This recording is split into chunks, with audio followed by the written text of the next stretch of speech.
In this video, I'm going to show you how to create a Deriv account. Now, the first thing you want to do, you want to go to their official website, and then if you're speaking a language different than English, you can go and of course change it up here, which makes navigating around much easier for you.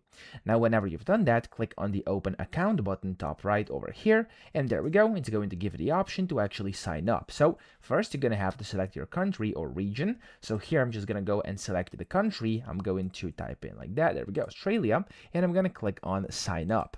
Now, whenever you do this here, you will have to choose the sign up method. They have a few different ones. You could use Google, Facebook, or Apple accounts, or you could just sign up with email, okay? So because I do think the easiest way is Google, I'm just going to click on Google over here, and I'm going to sign up using my Google account over here. So I'm going to click on here, and then next thing, you have to click on next over here. There we go.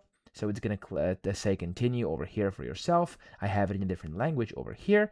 And there we go. It's going to allow you to basically start your real trading or try demo trading. So right now I'm going to click on try demo trading. And there we go. Your account is going to be set up. And that's basically how you do it. Of course, you could go to, for example, over here on the left where you can see CFDs, options, portfolio, whatever. And you can go and basically get your account set up. And if you want to start real trading, you can just go to try real trading. And here you can basically start filling in your information, and whenever you do this, you'll be able to create your real account and get verified that way as well. If you have any questions, you can use this button, which is called Ask Amy, and it's basically an AI assistant which is willing to help you, okay? So I hope this video helped you out. If it did, please subscribe to the channel and help me out as well.